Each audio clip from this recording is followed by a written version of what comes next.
Thanks so much for the invitation. I should say two things before I start.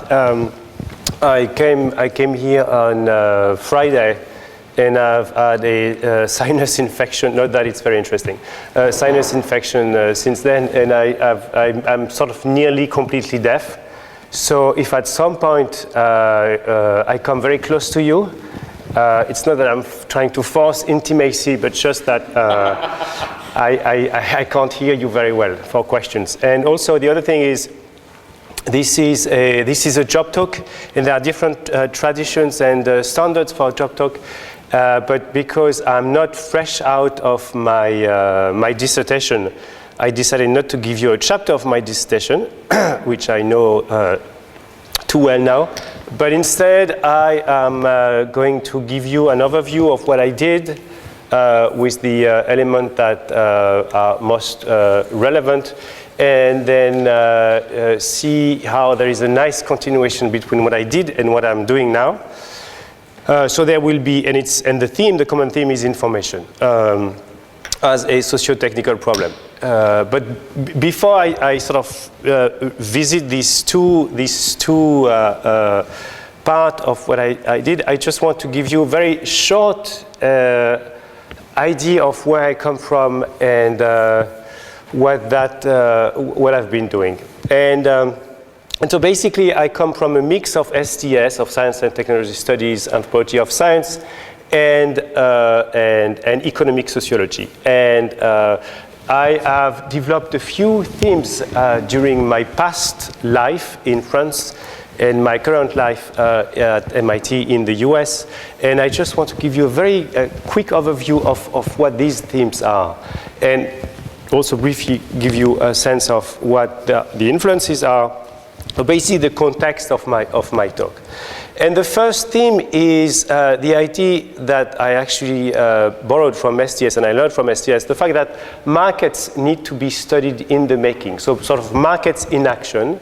And the reason for that is that there is a tradition in economic sociology, a very strong tradition in the US, where markets have been studied from basically the late 1970s with very brutal structural tools, and in which basically the texture of markets have been completely absent. They have been completely neglected.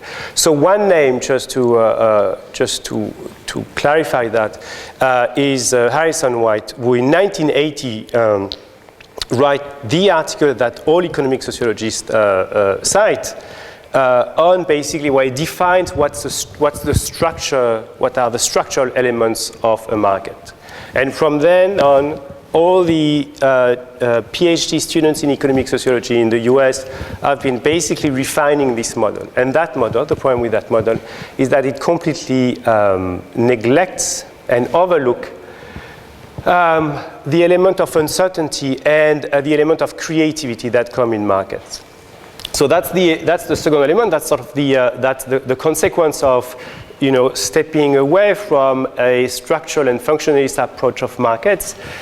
Is the insistence that goods and basically the currency, the elements that circulate in a market, that create a market, need to be studied very seriously. And that's going to be the design part of that talk.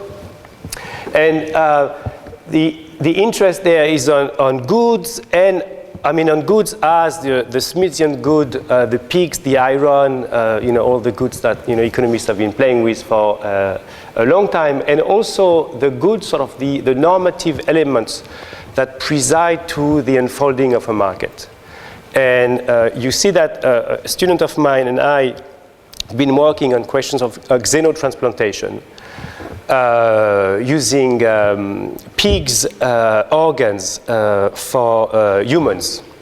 And what's interesting in that case, that it's a growing market, it's a rising market. It's a market where you see the articulation of the two goods, of the kidney, and the fact that straddling species, when you actually get the kidney for a pig and you implant it in a patient,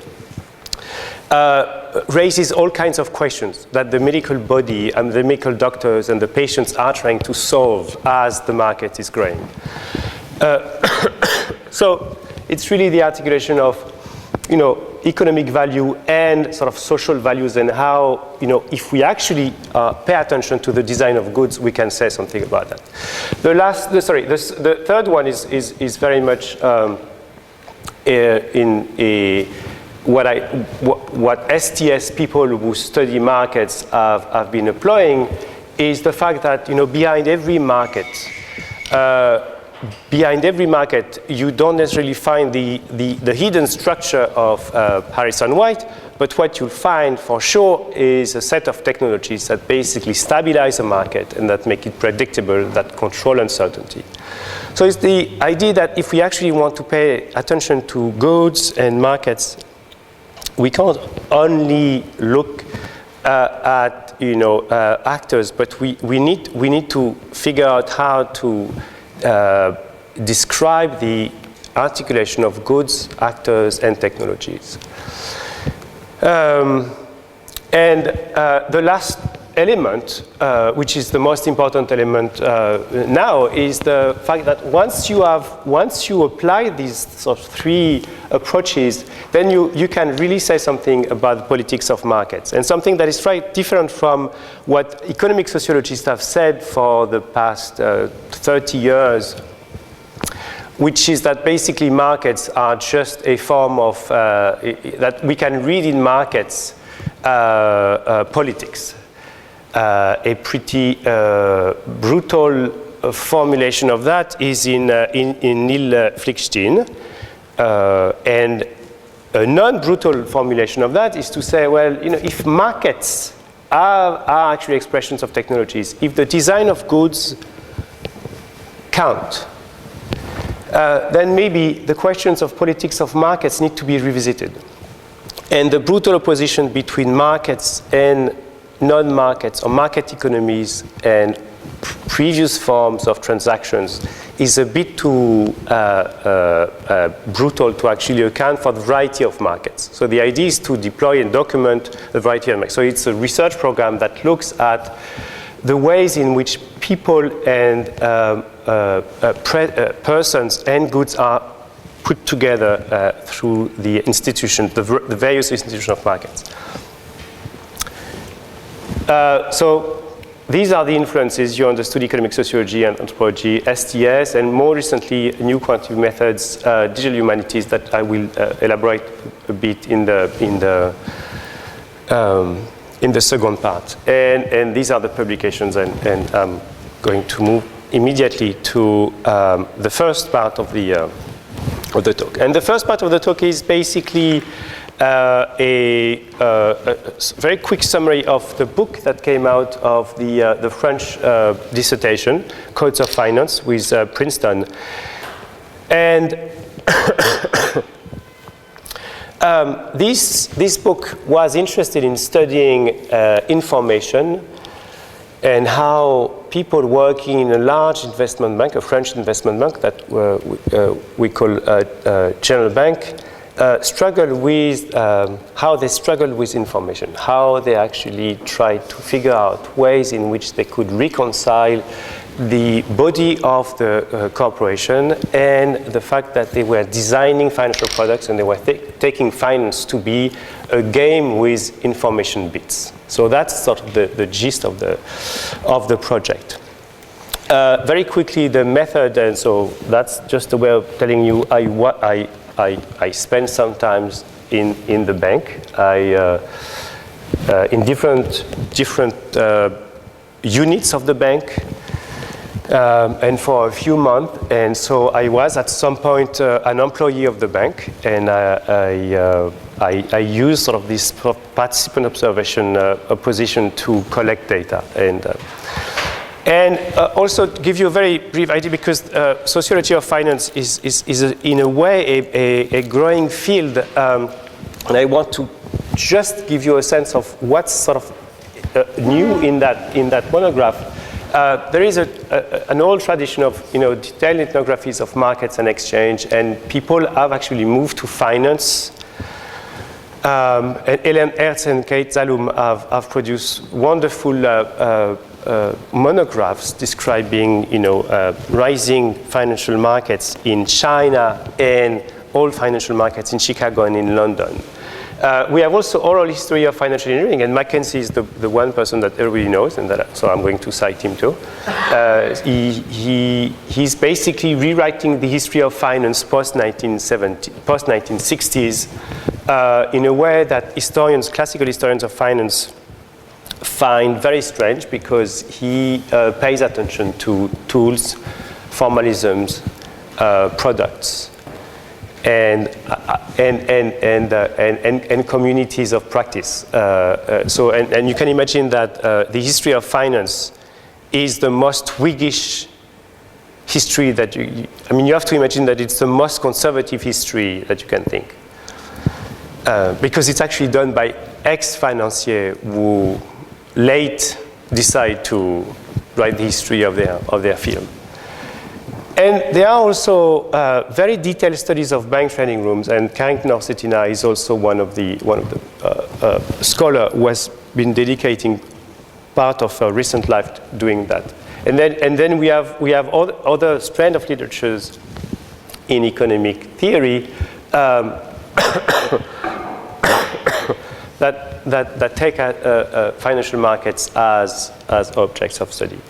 So the difference of codes of finance is that, so it talks with the first three traditions, right? But what it does is it actually look at the design of products, not by asking a few questions to people who were there when the products were created, not only by sitting and looking at how traders are actually being surprised by their screen, but by spending time with financial engineers and taking as point of entry of that field what Mackenzie took when he wrote this marvelous book, Inventing Accuracy, when he took the gyroscope, when he wanted to study the missile guidance system. So the gyroscope and how people understood the gyroscope and what was possible to do with the gyroscope is the vehicle to actually deploy and document the different schools and the different powers that were trying to manipulate what to do with missiles and how to sell missiles to the US Congress. So my gyroscope is a financial product that has been designed in the early 90s, and although I want to focus on the gyroscope, I need to give you a little sense of what the context is. And the context is basically late 80s in France.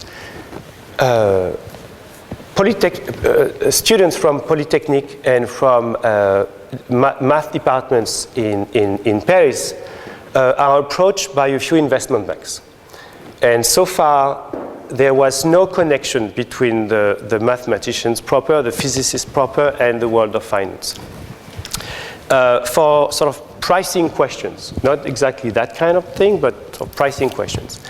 And very quickly, there is a group of polytechnicians who decide to take very seriously finance and to revisit the whole tradition of pricing that started in the late 1960s in the US, and to get rid of the old tradition of the population of finance, which is when I asked them how they would see finance in the early 90s, for them people who were working in financial markets were basically gangsters. They were gangsters and street traders who were not sophisticated, and these were sort of small communities. And in the US, people talk openly the fact that the New York Stock Exchange and the Chicago Board of Trade are basically a field of struggle between the Italians, the Jews, and the Irish, and that they resolve that mafia style, and that there is no science of finance. And so the arrogant French polytechnicians come and say, we are going to design financial products. And because we are French engineers, we have been designing roads and bridges for the past 200 years, we'll get the price right.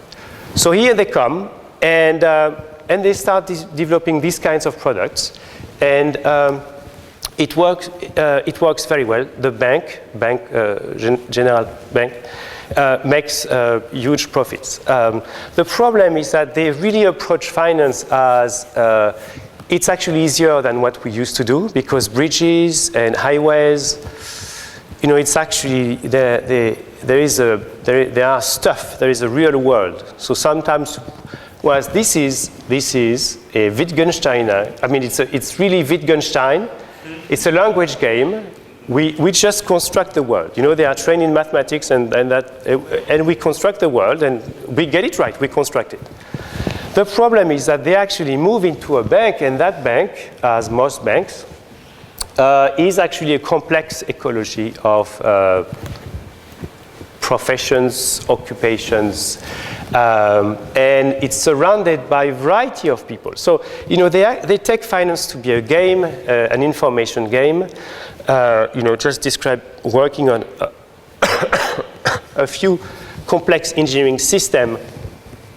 But the problem is that they actually have to coexist with people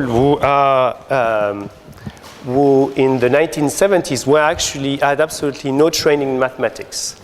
People in accounting who know double entry bookkeeping, back office officers who basically are in contact with the clients, and engineers who are sometimes, some of them are from Polytechnic, and you have immediately a fight between mathematicians and physicists.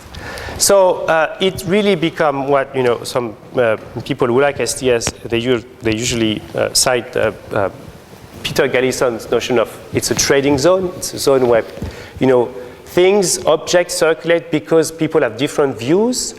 And it's because people have different views that actually things circulate. So they actually don't have to come up with an agreement. So this is one case, but it's also and it's a very poor pun, but it's also a zone of trade where there is a test, which is the bank going to make money? And one really tricky element of that dance that is created is the client. And the client is basically he's invited by the engineers to co-design the products. They figure out in the 90s that the problem with people who design financial products is that they keep the clients away, and that they should bring the client. General Bank should bring the client.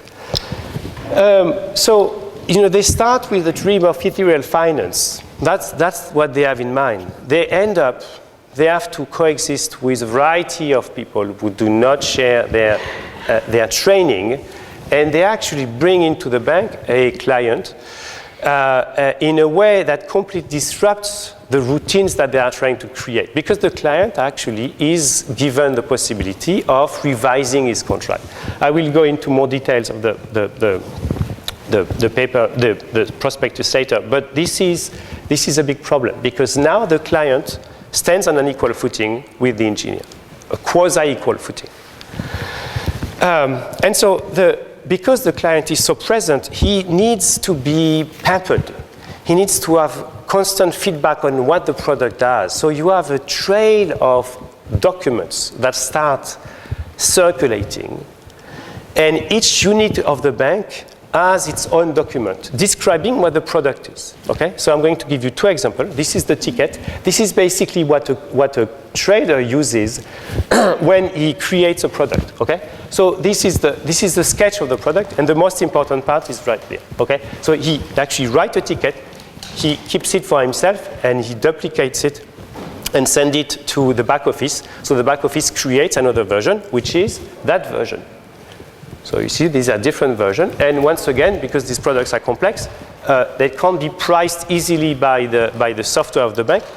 It goes into the commons. So the trader has basically the monopoly of pricing. So why are these documents interesting to study if we want to understand finance? Is because the modes of existence of these of finance in the bank is nothing but this product. Okay. And the problem is that at some point, it's actually very often, all these products are not reconciled. So the client has a version, the trader has a version, the engineer has a version, the back office has a version. So nobody knows exactly how much value the product, weigh. And that's going to be a major problem for the trader when he has to work on the product. And that's the element that I want to present now. We have seen a group of arrogant engineers coming into the bank, disrupting the organization of the bank. I'm proposing a new way of bringing the client, of turning finance into physics, and as an infinite game. And what we see is that they end up with piles of documents, okay? And the bank is completely overwhelmed with the fact that the client needs to actually be treated properly. And that's becoming a problem for the bank for the trader, when they have to do what's their only business. That's what they do, which is hedging. So hedging, when you see that product, it's a very simple product, and you have some products that are way more, richer in terms of basket. But it's basically, to make it very simple, it's a basket of underlyings it could be securities, but these are indices. And what the client does, he gives some money to the bank, and he has to wait. And the bank, in the meantime, is going to manage the money. And at the end, he basically gets some money. He gets more than what he actually lent. And it's called capital guarantee product because he can't lose money. Even if the indices collapse, he can't lose money. So that's the beauty of this product. It's very appealing for clients, and the salespeople have been really good at telling them, this is a grandpa investment. You don't risk anything. This is insurance, and this is also investment. So there is a thrill, but without too much uncertainty. The problem is that when the bank receives that money, the traders have to, every day, they have to invest that money on different underlyings, and they are called futures of these indices, to make sure that when the term comes, the money that the bank owns has risen to the point that they need to actually pay. So they have tons of strategies and techniques, and it's called hedging. That's what they do. They just hedge. But it's not so easy. And it's not easy for one reason. It's because the product has been designed with a complete disregard for the world of finance. Well, once again, engineers coming into the bank with their nice little arrogance and saying, there are people in Tokyo, in New York, but a price is a price. What we know is a price is continuous. So you traders, we give you a blueprint, we give you a guide, and you work it out. It turns out to be a nightmare for traders because what was initially designed as a nice little information game has actually become a very complex organizational problem. Before you proceed, one question to clarify. Yeah. How could such an ideal project exist? How could such an ideal project exist? Was it cheating or what? Because, for example, Anna and I were both directors of the Russian endowment of the university. Yeah. So if somebody came and said, invest into indexes, and if they go up, you get profit, and if they go down, you don't lose anything, we would immediately subscribe to that plan. But we were never offered such plan because no bank in sound senses would ever guarantee that unless they take the risk of their own losses, and that no bank ever offers something like that. That's exactly. I will put you in touch with them. That's exactly what. If you read the thing is, what basically they do is if they receive 100, they are going to invest 70% or 70 in a zero coupon, which is a bond, okay. And the 30%, the 30 remaining percent, they are going to invest on futures of that.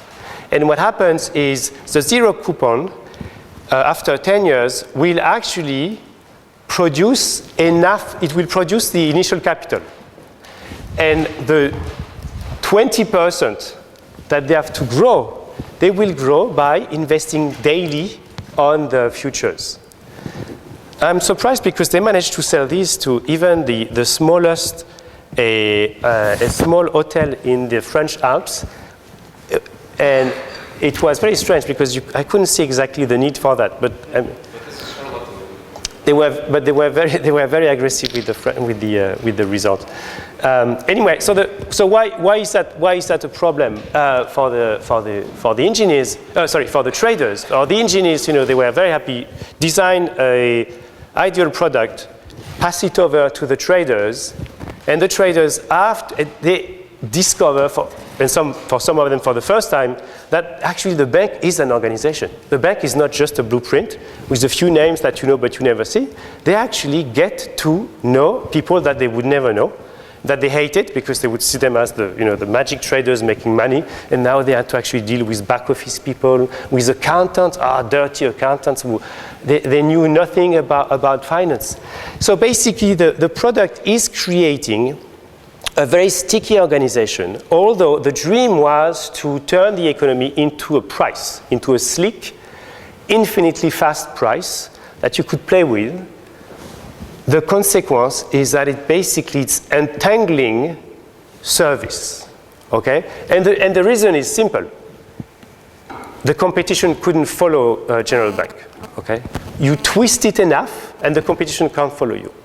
And at first you make tons of money, which they did, and then you realize, the traders realized, and the head of the room realized, and the head of the bank realized, that the operational cost of these products were completely offsetting the profit margins that the traders and the engineers were bragging about initially. Okay, so that's sort of the finding is that these engineers coming to the bank have been in full denial of what an organization is and what a product is. And they've been creating this dream and selling these dreams, and the clients were very happy because actually the bank was sort of carrying the risk to actually buy into the dream, right? Everybody, if you look at the prospectus like Oleg, you want it. It's such an amazing combination. And the idea is also that you realize that the whole idea of the globalization of finance is a motto that people who study finance in detail are very critical of, because when you have a trader in Tokyo, a trader in Paris, and a trader in New York, and they are working on the same product, you realize that actually prices are a very complex beast, and that a price is not that infinitely fast thing that can be adjusted instantaneously, but it is actually a socio-technical achievement. And for it to be an achievement, conditions need to be met. And the conditions eventually were not met. I'm skipping the last part because I think I'm actually running out of time. But this field work was in a bank that we have learned recently lost tons of money because of these financial eccentricities. So now so this was, in a case, in a way, this was information sort of taken into the organization, and the constraint on designing financial services when the principle of design is to take finance or to take a price as information, which it is not initially, okay? It becomes information when it is maintained, cared for, but initially it's not an information. The next project, and the book is entitled Too Much Information, and it will come out with Princeton hopefully in 2013, so most probably in 2015, is about the regulation of the notion of financial information in the US after the Securities and Exchange Commission was created in 1934. And it's a project that uses, once again, I have another gyroscope. This is the gyroscope. It uses a rule that was promulgated by the Securities and Exchange Commission in 1942, so 8 years after it was, implemented, to basically define what is proper behavior on securities markets. And it's called Rule 10b-5. And this is a very, it looks like a very simple rule. I put tons of spaces, but it's a tiny paragraph, right? And this tiny paragraph, since 1947, has produced more than 16,000 federal court cases. 59 of them are Supreme Court cases. And I'm talking of court cases that deal exclusively with that rule, right? Not just citing it, but trying to make sense of that rule. And 2,500 federal court cases. So this is a rule as my gyroscope, trying to investigate the questions, the definition of financial information in the US post 1929. This is a rule that has produced tons of comments among legal scholars. What's also very interesting, it's a rule, and the questions of financial information has produced tons of comments by economists and by philosophers, not that rule. Sorry, that rule, as philosophers have no business, and we are talking about American philosophers, right? I mean, analytic philosophy. They have no business with that rule, but they are very interested in something that legal scholars and judges usually combine with that rule, which is what is an action? How do you define an action as opposed to a routine? How do you find an intentional action? What is a set of information? What needs to be a set of information for an action to be taken to be an action? And for a judge to be able to actually pass law and actually decide that an investor traded on the basis of information that was not public. The most important element of that rule is to define the notion of a material fact. Okay, a material fact for economists is very important in terms of defining what's information. A material fact is a fact that will make you act as an economic agent if you have it. Okay.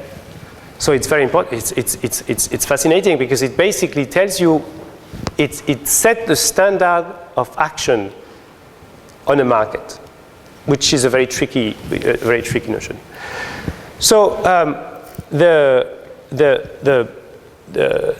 rule is a way for me to revisit the question of information, and the last category, the last kind of experts that are central to that question in the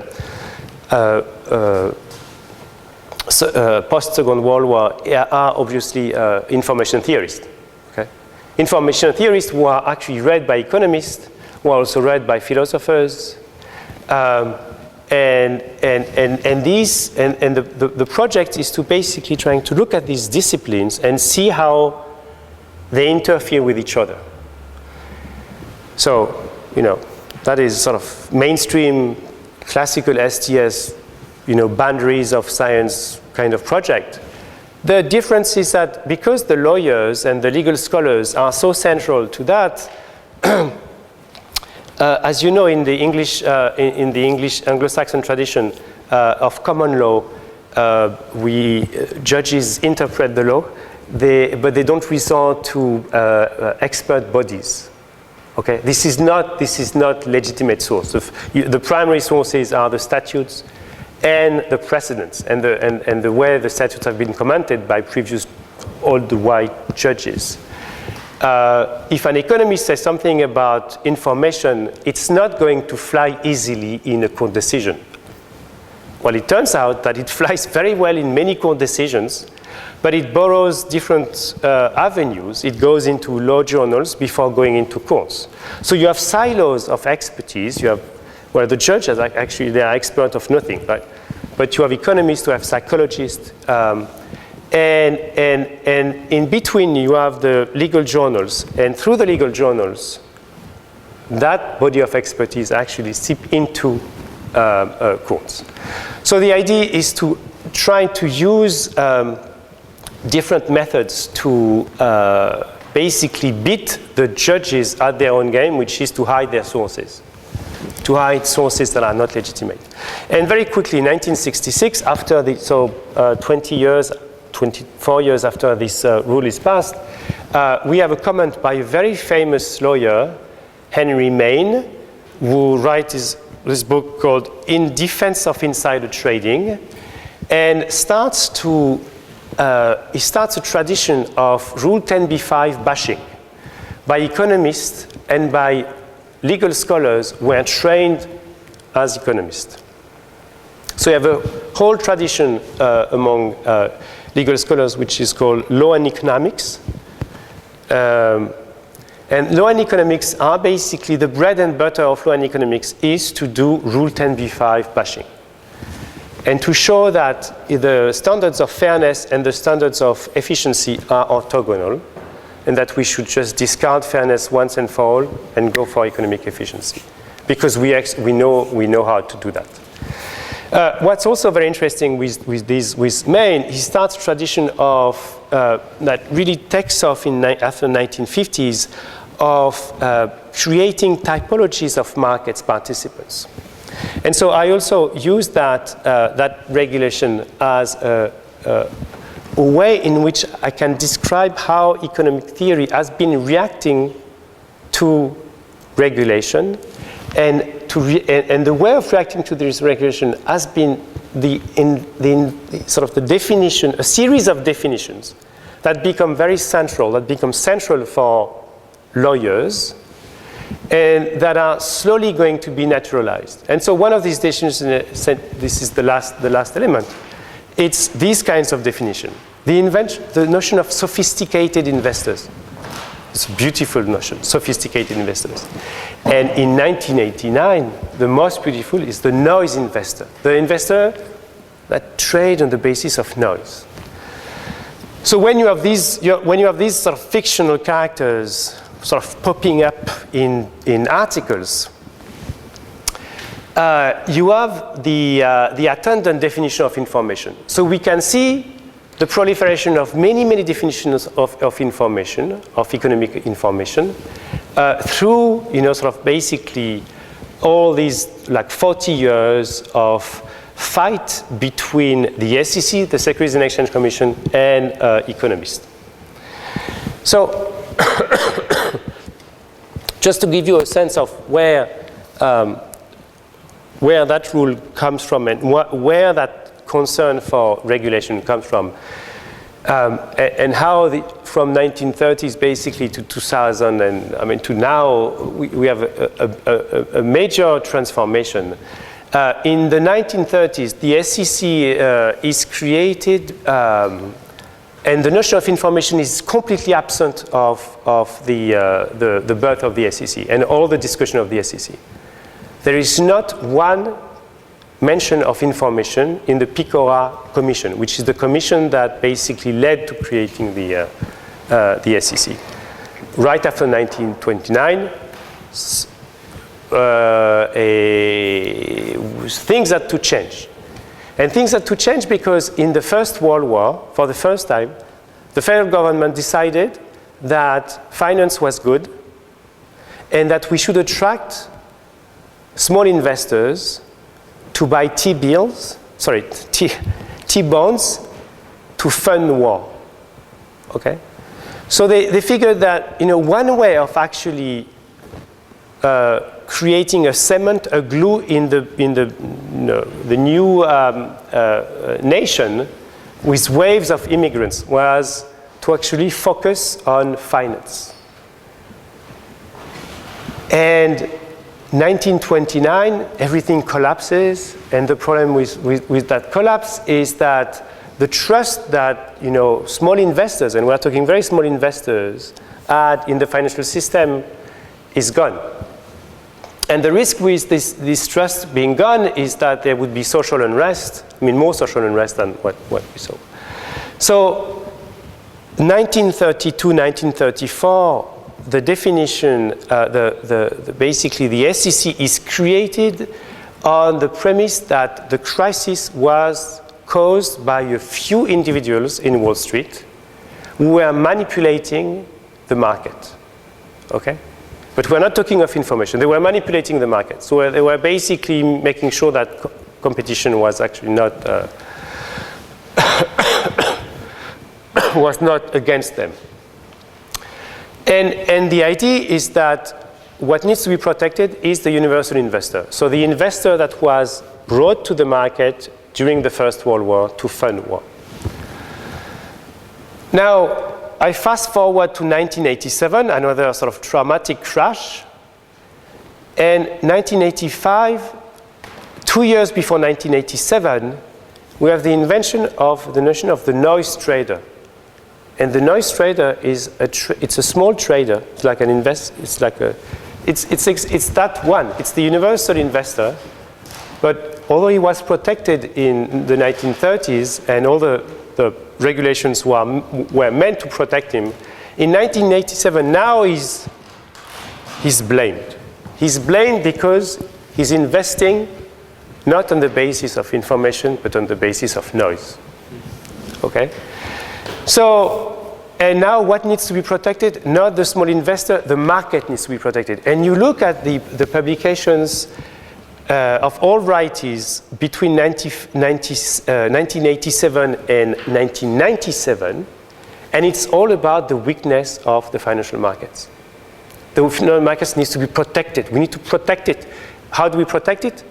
We put an end to the universal investor protection. We are going to create a multi-tier market where there will be the professional investors, and they will have access to information first, and then you will have the small investors, and these ones will just get the crumbles. They will do what they want, but they won't be able to disrupt the market. So the whole sort of Jeffersonian ideal of you have a piece of land and you have a T-bond, and you help your country by doing that, goes by the wayside. And we have a completely different model now, a hierarchical model where you have first the expert investing. And the thing is, now we have information. The operator is who has information and who has noise. And we still don't know what information is, right? We don't know what it is. Well, we don't exactly know, but in between 1987 and 1930, can I have 5 minutes? Between 1930 and 1987, we have a very interesting development in financial theory. One of these developments is it's basically around defining the soul of the securities market, the soul of the securities market. And the idea is how can it be protected against critic of finance that see securities market as a place of gamble. And this is the rise of the efficient market hypothesis in the University of Chicago that starts basically in 1962 with Eugene Fama, who basically, with a few statistical analysis, shows that really securities markets are efficient and that we should stop regulating them. What's interesting is that simultaneously, and this is a very interesting thing because Hayek was also at Chicago, I mean in a different position in the law school, but he was animating a group that was in relation with Eugene Fama, but he was, I mean this in itself, it would deserve more than what I'm going to say. But basically Hayek and Polanyi at the same time are coming up with a critique of the notion of information. Chicago, Eugene Fama defines and defends information. Okay? Information is a unit that when conveyed properly and let in the market is going to guarantee an efficiency of the market. Now, Hayek and Polanyi start questioning the fact that information could be something discrete, could be a unit. Okay? And they do that in 1945, so it predates the invention of the efficient market hypothesis, but it's basically, it's sort of the reaction to the Vienna Circle logical positivism in Hayek, and its version also in Michael Polanyi when he moves to England. It's really the idea that the most important information is not information, it's knowledge. And what that means very simply is that it can't be detached, it's not objective, it's not discrete, it's always in a network, okay? What also it means is that because it's in a network, it's sticky. By nature, it's sticky. Knowledge is sticky. It is going to be very difficult to regulate. And and you see that very recently. A year ago, there was the first trial from the SEC, the first major trial. The SEC thought that for once they had a good chance of catching someone who had committed insider trading. And this is the Pakistani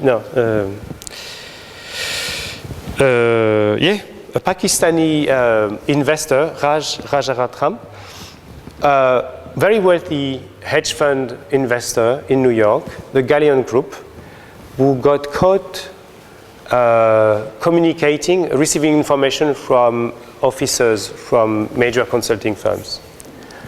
So it's a usual case of insider trading. There is private information, it's not yet revealed, and you trade on that basis. And the defense of Raj during the trial was Hayek 101, was no, there can't be information, there can't be insider trading because there is no information. There is never information. There is knowledge, and knowledge is much different than information. So what that means that our client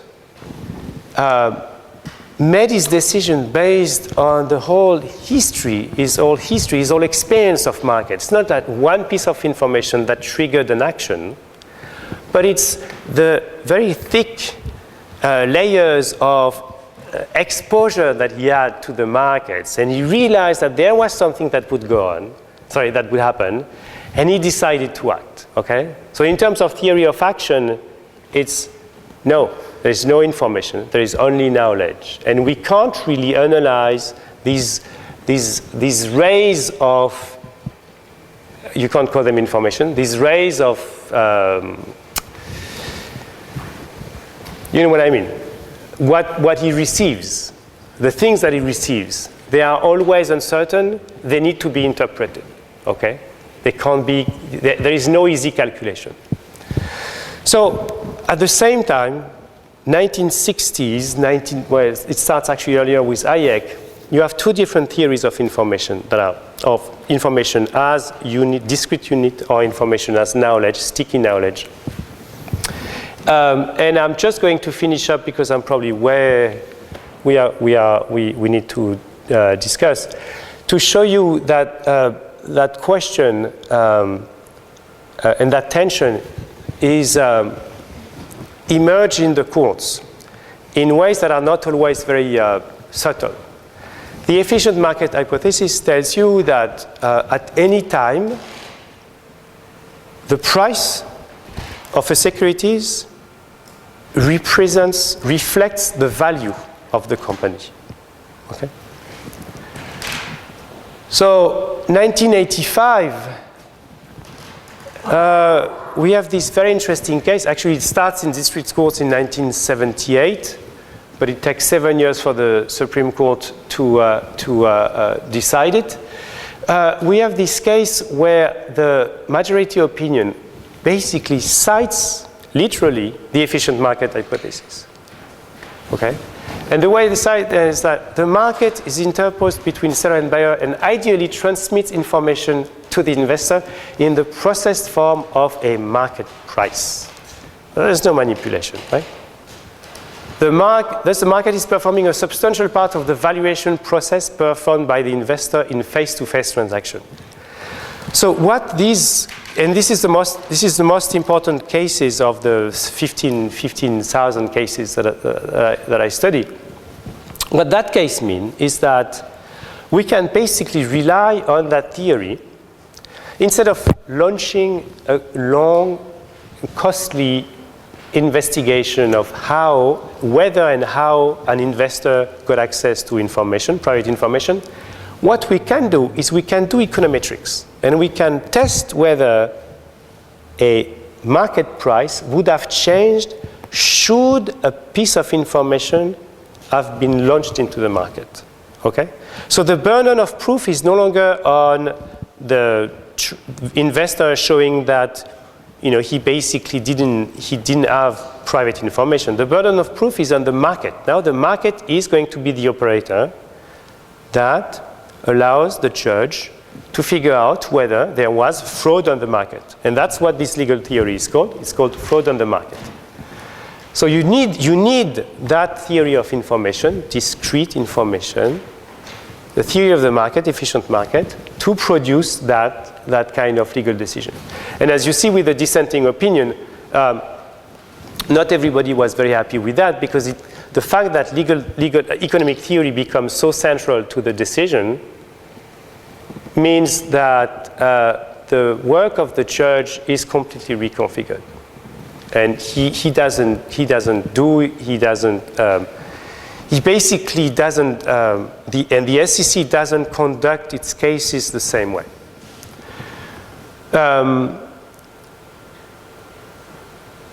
So basically what I did, I presented these two cases of information, and in either case you have a question, which is, what's the nature of information? Okay. And so in the first case, you have information that is basically taken in the organization, the dream information of French engineers slowly sucked up by the organization of the bank. And in the other case, you have a variety of theories of information that are competing to define whether a theory of action can actually be of use for the legal system. I think I'm going to stop here. If you are interested in seeing a bit how fancy pictures, I have a few here, but this is not central to the. I'm going to this one. I'm very proud, so I'm going to leave it like this. Okay, thank you very much, Vincent. Now the floor is open for comments and questions. So I'm going to come very close to you, and don't panic.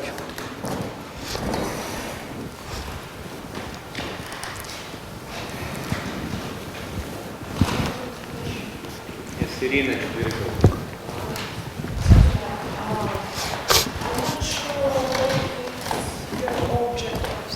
But I'm interested in maybe what biases have judges in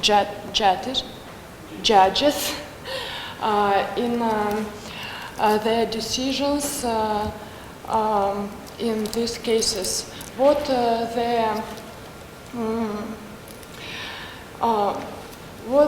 they use to make the decision in particular cases, maybe some sorts of cases.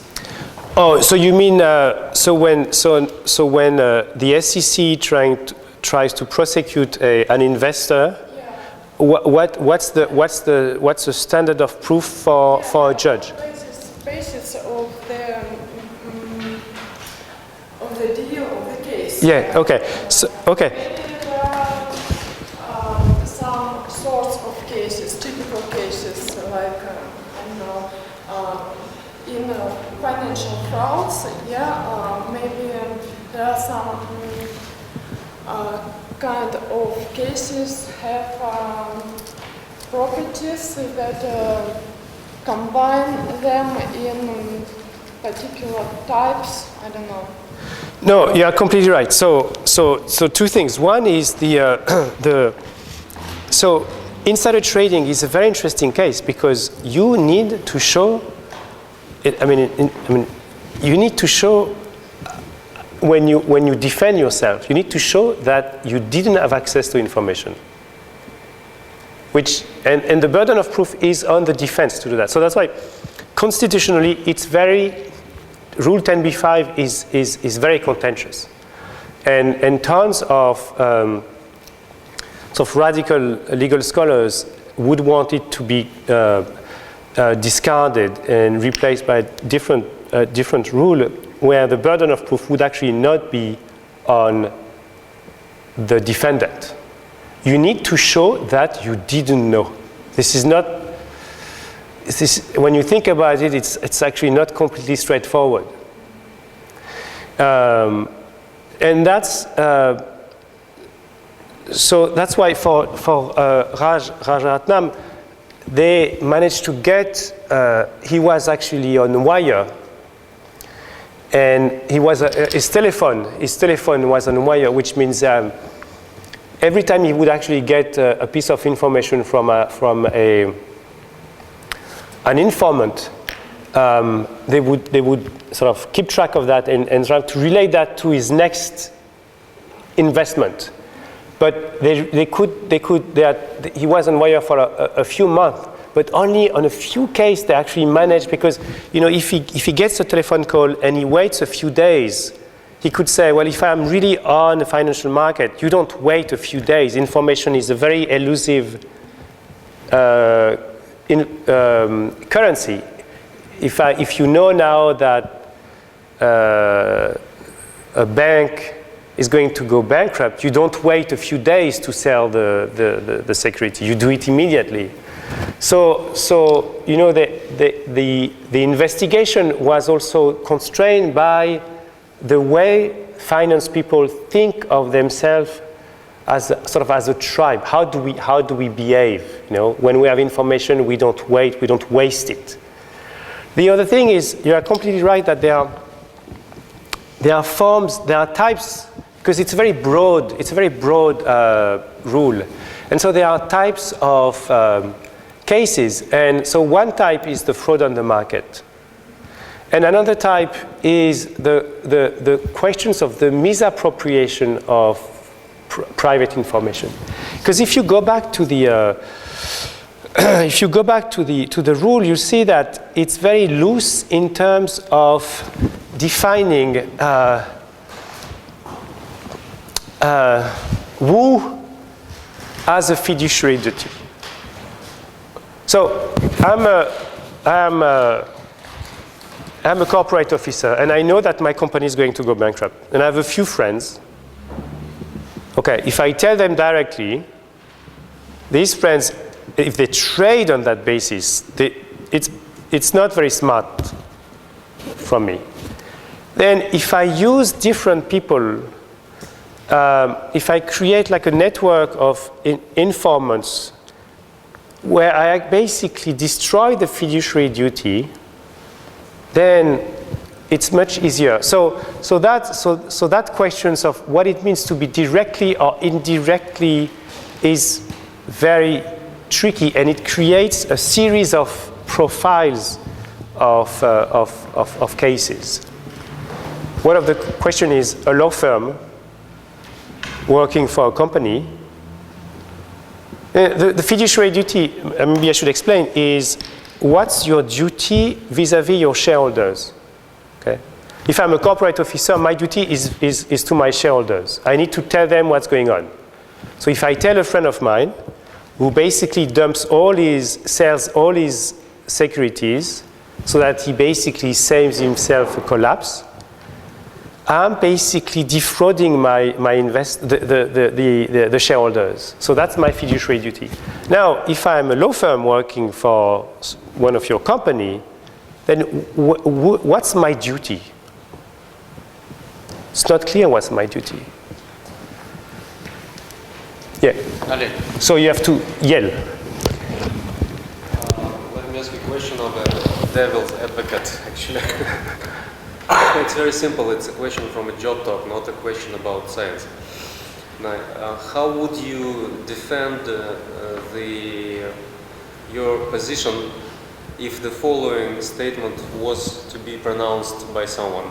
Yeah. That this is more of a talk about economic anthropology, meaning that the first was the ethnography of a contemporary bank, and the second one was the anthropological study of the way legal definitions are used in courtrooms.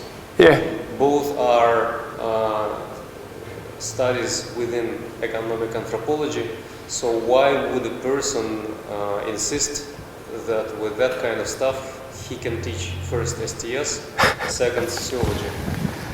Oh, that's bad.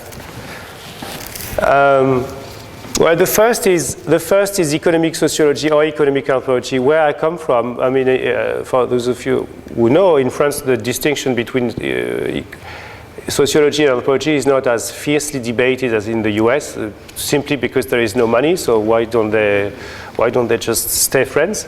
So I think the second case. I don't agree that the second case. The second case, I think.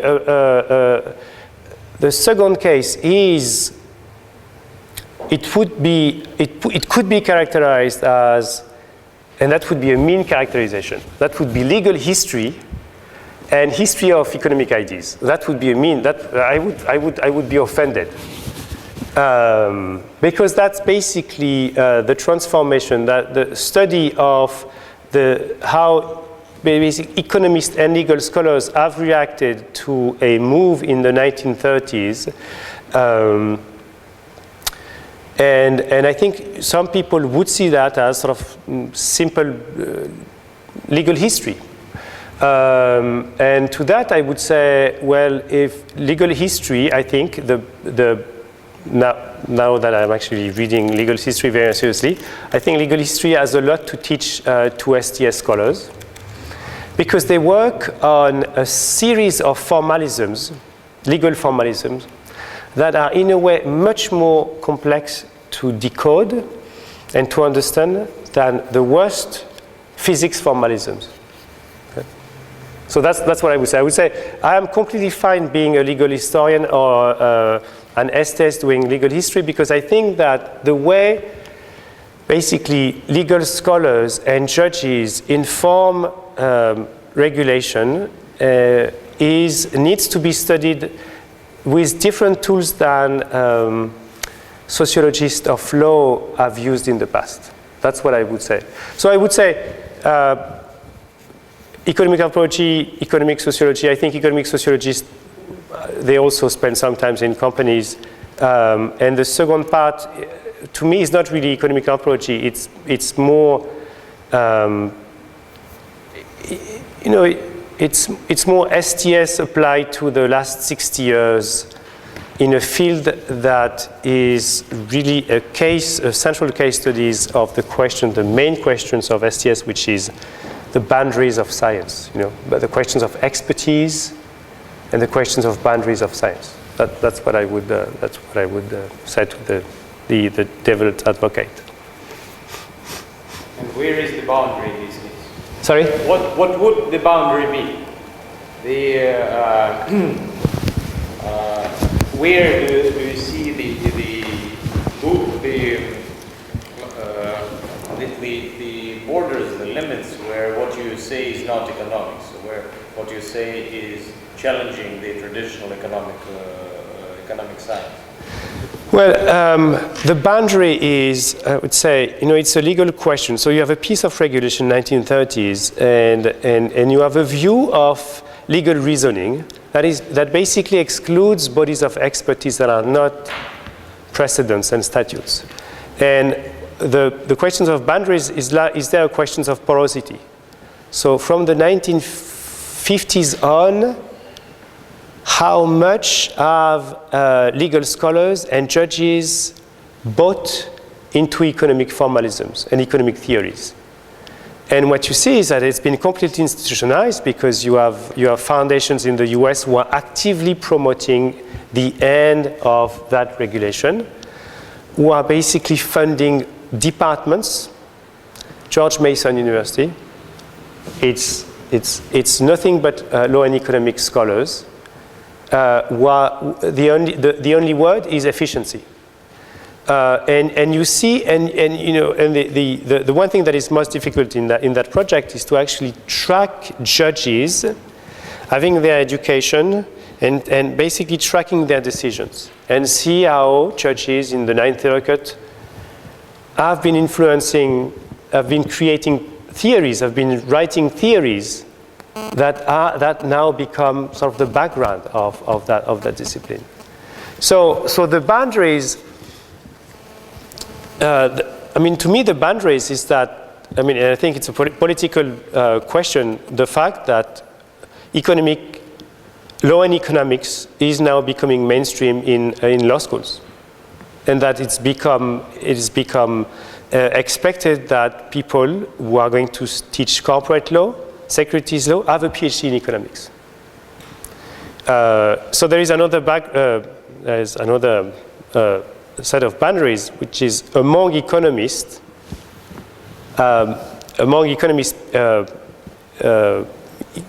on that questions of who gets access to the market. The noise theory, the noise trader theory, when you think about that, and not many people actually care about that, but it's a huge transformation compared to the past 60 years before, basically 1914 to 1987, the universal investor model. And after 1987, what do we have? We have proposals everywhere to actually limit access to the securities market in the name of the securities market. Not to protect investors, but to protect the price. And you see, and it's a Chicago versus Harvard MIT fight. So you see that among economists, it's a big push for re-regulation. Whereas the Chicago is, as you know, a big push for deregulation on the basis that how can you regulate knowledge? You don't regulate knowledge. It's too sticky, it's too elusive. So these are some of the boundaries. This is just public questions because I have to. And the second question is about research. Yeah. As you know, the person who gets this position will be also the leader and director of the STS Center. Yeah. And this center is supposed to be contributing to the development of STS in Russia. Yeah. And also bringing some fame to the European University as the first STS center in the country. Now, when I look at the topic you presented, Maxim Buev, who is our graduate from Oxford and does derivatives in London, he was the first one to enlighten me that the market for derivatives does not exist in Russia. There's not enough regulation, so the first part of your story is not doable in Russia. The second part of your story, we have a whole Institute for the Rule of Law, which studies the effective practices in the courtroom, because what matters is how people act, because written stipulations of the law also don't matter in Russia. So the second part of your presentation also is not repeatable.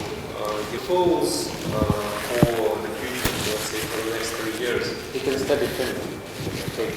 Well, you can, because you I can study what? No, I'm joking. Yeah. You can study Finland, it's close. Oh yeah, I should do that. Commuting to Finland would be nice. If you thought of something which would reflect STS and Russia, what kind of research project would you see as both contributing to your intellectual interests, which would be doable, and which would be immediately producing a click in the public which says, wow, this is STS and it works, and it's useful. So I think that, and here I'm not mentioning the questions of access to, the language barrier. Okay, let's not mention that. But I think the first project, which is studying the rise of a new form of market. Well, it was derivative markets, and I'm done with that. And I'm glad that there is no derivative market in the US because, in Russia, because I don't want to do that again. But I think the spirit of the first project was really, how do you make sense of the rise of new forms of values in relation to new designs of goods. And from what I know and from what I see from the Russian case, that would seem to be a very applicable framework to actually study the complex relation between new markets, development of new infrastructures, and the fact that there may be growing voices, a variety of voices, to these decisions that used to be taken from the top, and that may be creating all kinds of unexpected consequences that may create the material that I feed on when I do these kinds of studies. So I would say the first case, studying the economy in the making, apart from Brazil, I don't see any other place, and probably China, but this is too far from me. I don't see any other places that would be as good a lab as Russia. The second element, which is the rule of law and the specific case of Russia, I would say I won't be a major participant of this group.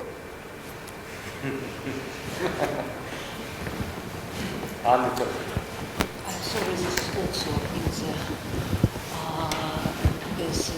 was a joke talk. I'm not in STS, and my knowledge is not enough in it, but I'm interested. If you will be here at our university, probably you will supervise MA student immediately in STS. And could you tell like 3 subjects for MA thesis which you could propose to student in STS? In the Russian context, yeah. Not making them.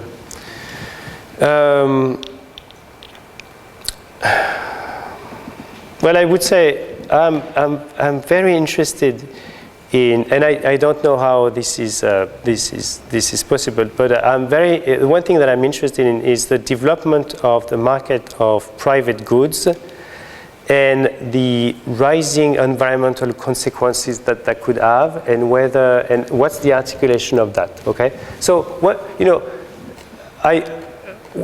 a very practical questions. The design of the city of St. Petersburg, the infrastructure of the city of St. Petersburg, the rise of, the ownership of cars, and the public transportation in St. Petersburg. Would that be a nice case study to see whether you can have forms of protest that actually grasp these questions? So, how do you build infrastructure? How do you make that city and its suburbs and its surroundings work together through a series of infrastructure, knowing that public transportation may not be what they used to be, may be not safe as they used to be. So the model of private transportation, the transformation that creates for the management of the population of St. Petersburg. I'm just making it up because I didn't expect a question like that, and I've been in St. Petersburg for 3 days. But they don't have to work on St. Petersburg. They can No, I understand well, but I actually know St. Petersburg much better than the rest of Russia.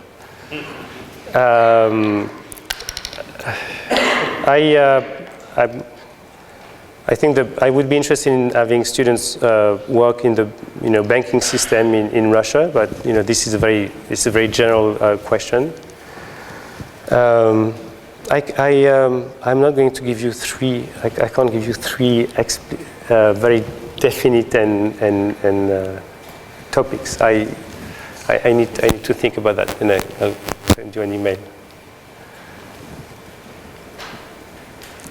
Yes, Yuri.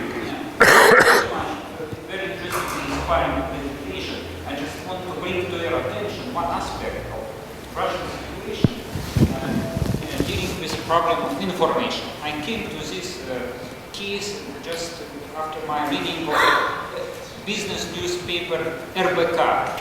We have RBK business television. There is a regular program on this title Future of Markets. And just yesterday there was a program on future of markets. And who attended this program are key speakers. It was a leading Russian astrologist Pavel Dvova, astrology, who gave his view of astrology. the future of market in Russia in perspective of catastrophe, coming catastrophe. And the second expert was a leading expert from one investment bank. You know, in Russia, you have this simultaneously presentation of two absolutely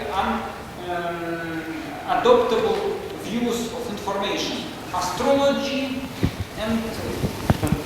Why are they not compatible? That is Russia. Russia is a particular case. Especially. Thank you. The question is clear. Yes, small comment. Thank you. But it's fine. So here's a project for MA students. Okay. Any other question? My other question is, I saw and I know that you also worked on the sociological theory on Gabriel Tard and others. And has it helped you in any way in your research, empirical research, or what are maybe some other major theoretical influences on you? Well, except for Lector. Yeah, no. So Tard has been. I actually started reading Tard after I completed the fieldwork of the French bank, but it's been. It's been pretty useful to actually decide what was going to be the level of analysis. And I must say, I read Mackenzie Inventing Accuracy, and I was not really struck by the gyroscope approach. Then I read Tard, and I realized, but that's Mackenzie is doing. That's very funny because Mackenzie, in many papers and books, is doing Tard without. He's applying Tard without sort of bragging about that. So I think it's been pretty useful to document the questions of the reaction of the population of the bank to the product. So sort of a imitation at large. Right. And it's also been useful in a way. So the notion of quasi-object in Michel Serres is now useful for me to think about the disciplines of economics and sort of economic reasoning and legal reasoning. And so the invention of bodies of knowledge through articles, books, and then the institutionalization of these bodies of knowledge through decisions that become legal theories. Before legal theory is a theory, it's just a decision. And it becomes a theory when it's embraced by other courts. And so Tard was useful, and he's also and he's not absent. He's in the background of the questions of quasi-objects. So yeah, this is franco-français.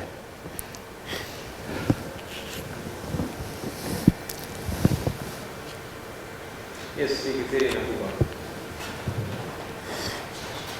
Oh, that's very nice.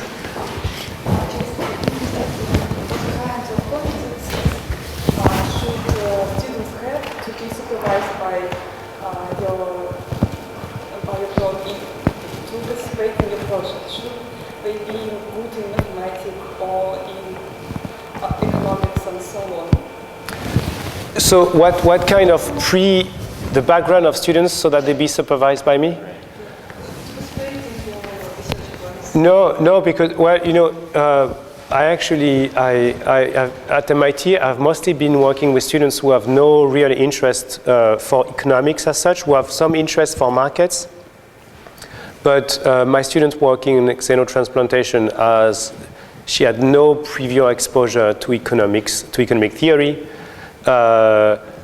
One other student who is working on electricity market is also no. It's not that I'm going to filter students on the basis of that pre-exposure. And I'm very interested in students who work on urban questions. The intersection between economic sociology and urban sociology I find very, very exciting too. So I don't think I would turn down students if they don't master Keynes and Friedman. Did you do anything on urban sociology? So I started working, my wife is a filmmaker, and we started working together on a project in New York City when we used to live in New York. So, and we started the project and then we moved out of New York, so the project is still in the limbo. Of basically studying line 7 in New York, which goes to from Grand Central all the way to Queens, to Flushing Meadow. And this is the line, there are 165 nationalities along these lines. And what we wanted to study was the metro subway as a site where all these nationalities have to negotiate a confined space when they go to Flushing, which is 100% Chinese. And then you have Pakistani. It's the most amazing subway line, much more interesting than the northern line in Paris, where you go Nation Étoile, which also goes through a series of ethnic neighborhoods. The question was, what's a public space when the public space is so limited and you are basically crammed in it with people who do not have the same sense of the public space? And that was going to be done in the subway and also around the subway. See how basically these groups, these ethnic groups, were actually populating the surroundings of the subway exits. Studying basically the small transaction, all the small shops that they were creating around that. So that's what we had in mind, and that's what we still have in mind. But I didn't write anything serious about that. But the one thing I should add is that Gabriel Tarde was rediscovered in part in France by the most interesting urban sociologist. Isaac Joseph wrote the introduction to Gabriel Tarde, Le Monde comme Féerie, in one of the new re-edition of Les Lois de l'Imitation. And so that's through him that I actually discovered Tarde and urban sociology. So the thing with urban sociologists is they can't do the Harrison White trick of bringing the usual trick of here comes the structure, because they actually deal with objects that resist that all the time.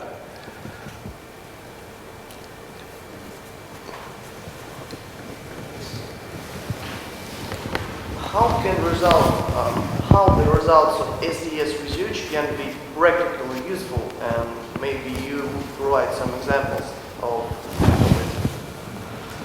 it. How can STS result? How can the results of the STS research be practically used? Practically in the sense of transforming the world. Yeah, maybe. Well, it can be used. It is actually used right now in England. The financial FSA, the financial. I should know what it is. FSA, the Financial Securities Association, which is basically it's the English SEC. It's the regulatory body of the financial world in England.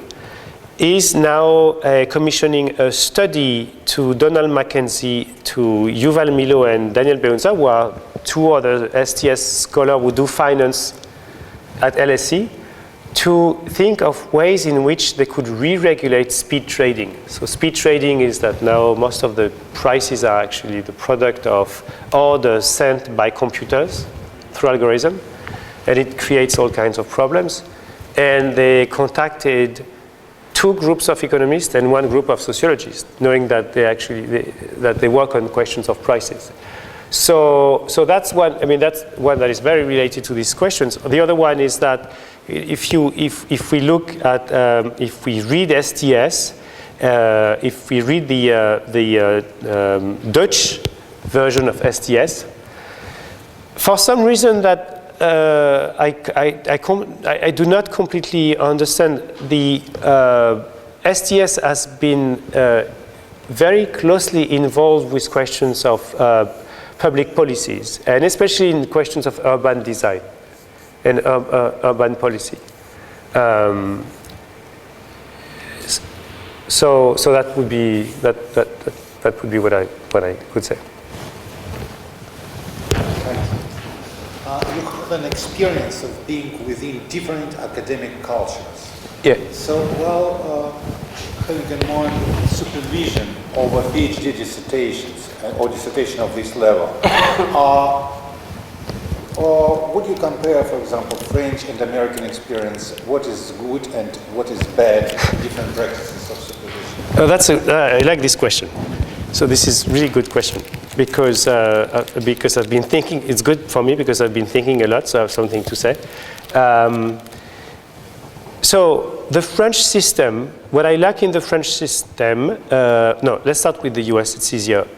What I like in the US system is the fact that there is a few years of training for graduate students where they spend time together, and it's like a boot camp experience, which lacks completely in the French system. In the French system, students who start a PhD are on their own.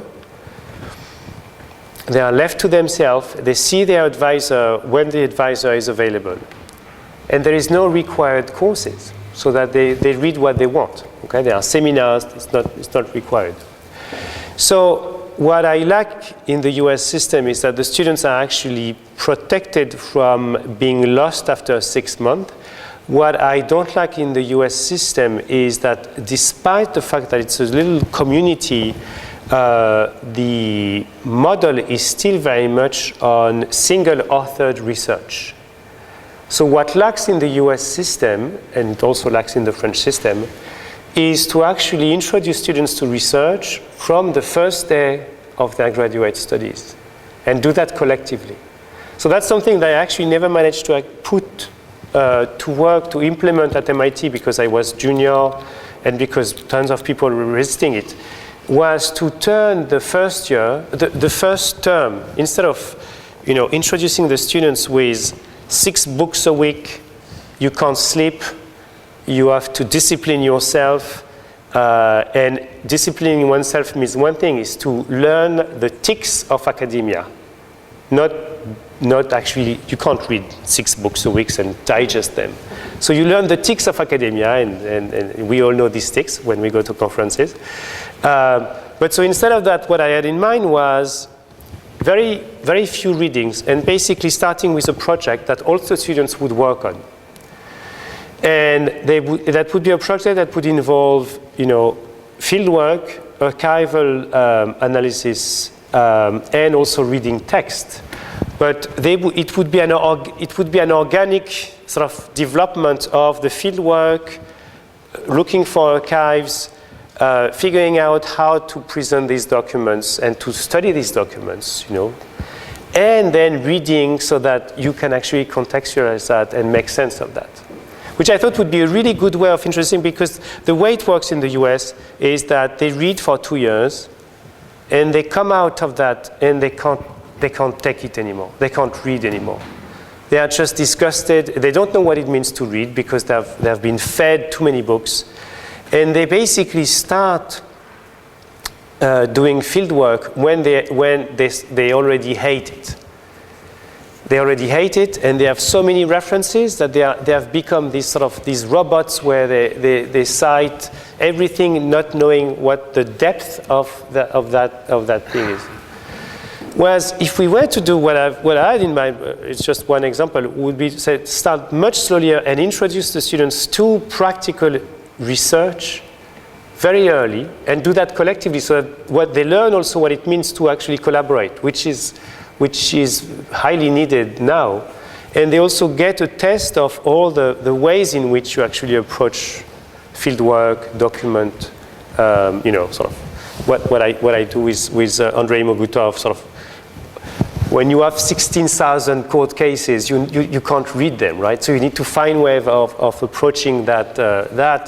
And and what also fascinating, strangely fascinating in the US, that some students boast about being disciplined after 2 years. So they are going to do field work, or they are going to do modeling. And I think it's part of the ethos of these students, where very early on they have to learn the tics and they close themselves to the possibility of actually using a multiplicity of methods. And I think it is very simply because, once again, if you want to have access to resources, you need to show that you are an expert in regression analysis, in network analysis, in field studies. So that's something that is not practiced in France. I mean, it was actually practiced a bit at École des Mines when I was there, where we were working together on one project, and it was a tradition that it was a Paris-based project. So we actually did a study of Gare Montparnasse, where we were actually sitting there and taking notes of who was going in, who was going out, and sort of doing a multi-level analysis where we were not constrained by, should we measure things, should we not measure things? So it was left to ourselves and supervised by two faculty there, Antoine Aignon and Michel Callon. And at first it was fun. It was really exciting. And we had to figure out what to read. It didn't produce anything very exciting, unfortunately. But I think as an introduction to actually doing research, it's much better than sort of bombarding students with books that they can't read. That can come later, right? So my dissatisfaction with the US system is that it professionalizes too quickly and in a very shallow way students. And it's a masquerade of being an intellectual after 2 years. That's my. Whereas in France, and I think for very simple institutional conditions, the fact that there are so few resources, it allows people to actually engage a conversation with, when you are a sociologist, with an economist, with a psychologist, because it's not that you don't. If you actually collaborate with these, it's not that you're going to lose your resources, because you don't have resources in the first place. So you have your salary, and then you can be creative. So I'm not all for the French salary, which is dismal, but I think unexpectedly it creates very resourceful scholars. Thanks a lot.